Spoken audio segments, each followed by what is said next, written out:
आज का नाम है तलाल। इंग्लिश में तलाल नाम के स्पेलिंग है TALAL। तलाल नाम का शुमार लड़कों के नामों में होता है। ये नाम हम लड़कों का रख सकते हैं।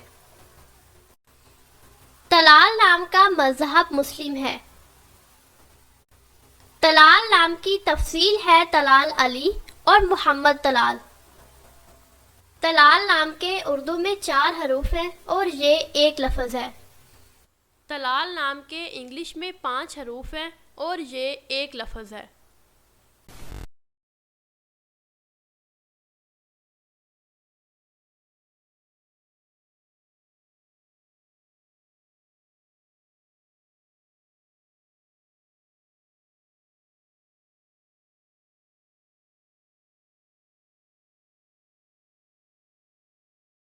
नाम का मीनिंग जानने के लिए नीचे कमेंट बॉक्स में कमेंट करें, चैनल को सब्सक्राइब करें, वीडियो को लाइक और